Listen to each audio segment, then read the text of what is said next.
बिहार में इसी साल विधानसभा चुनाव होना है। राजनीतिक शख्सियत के अलावा कलाकार भी अपनी किस्मत राजनीतिक में आजमाना चाहते हैं। यही वजह है कि लोकसभा में जहां बिहार के भोजपुरी महानायक पवन सिंह चुनावी मैदान में उतरे, तो वहीं विधानसभा चुनाव में भोजपुरी गायक रितेश पांडे भी शाहाबाद की एक सीट पर दावा ठोक दिया है। दरअसल भोजपुरी गायक रितेश पांडे शुक्रवार को कैमूर जिले के भभुआ पहुंचे, जहां उन्होंने चुनाव लड़ने का ऐलान कर दिया। हालांकि इससे पहले भी रितेश पांडे ने भभुआ विधानसभा सीट से चुनाव लड़ने की इच्छा जाहिर कर दी थी। इस दौरान उन्होंने एनडीए गठबंधन के कार्यों की काफ़ी सराहना भी की और कहा कि शिक्षा पर थोड़ा ध्यान देने की ज़रूरत है, क्योंकि शिक्षा से हमारे देश का विकास होगा। शिक्षा का माहौल वैसा होना चाहिए जैसे कि बच्चे विद्यालय आने के लिए उत्सुक रहे। अहमदाबाद में हुए प्लेन क्रैश को लेकर उन्होंने शोक संवेदनाएं व्यक्त करते हुए कहा, बचे हुए लोगों की सही होने की कामना भी ऊपर वालों से करते हैं। भोजपुरी गायक रितेश पांडे ने कहा कि हम जनता से सेवा का मौका मांगने आए हुए हैं। वादा करते हैं कोई भी शिकायत का मौका नहीं देंगे। हम किसी भी पार्टी के साथ ही जाऊंगा और चुनाव जरूर लड़ूंगा।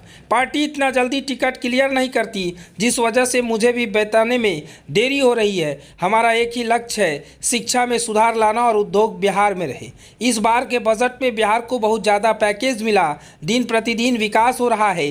पहले सड़कों की स्थिति खराब थी, आज बहुत अच्छी हो रही है। शिक्षा को और बेहतर बनाना ही हमारा उद्देश्य है। अगर मैं चुनाव यहाँ से जीतूंगा तो शिक्षा पर ऐसा काम करूंगा कि बच्चे विद्यालय अपनी मर्जी से आएंगे और पढ़ेंगे भी। पूरी तरह से डिजिटल शिक्षा दिलाई जाएगी, ऐसा माहौल बनाया जाएगा। पीएम मोदी ने पाकिस्तान के अंदर घुसकर आतंकी ठिकानों तबाह किए, ऐसा पहले कभी नहीं देखा होगा। जो अच्छा कार्य करेगा उसकी तारीफ लाजमी है, हम लोग करेंगे। पीएम मोदी ने हमला भी किया और पाकिस्तान को रोने पर भी मजबूर कर दिया। अहमदाबाद में प्लेन क्रैश पर रितेश पांडे ने गहरा दुख जताया, कहा कि ऐसी दोबारा घटना ना हो, इसको लेकर ध्यान देने की ज़रूरत है।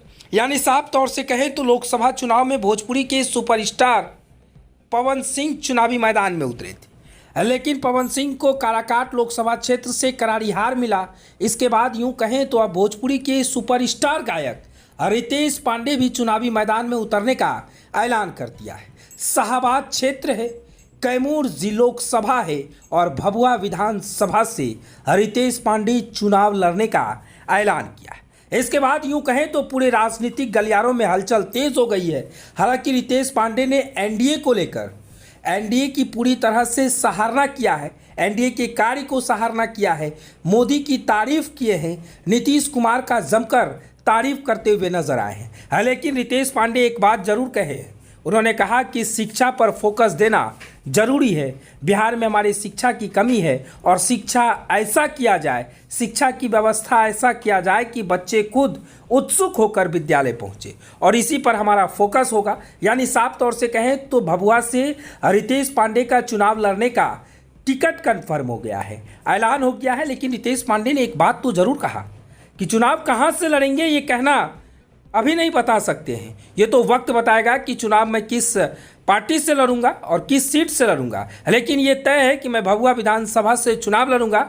उम्मीद कीजिए कि एनडीए की किसी भी पार्टी में मैं जाऊंगा और उसी पार्टी से चुनाव लड़ूंगा। भभुआ विधानसभा में पूरे राजनीतिक समीकरण को अगर बात करें तो उस गलियारों में हलचल तेज हो गई है।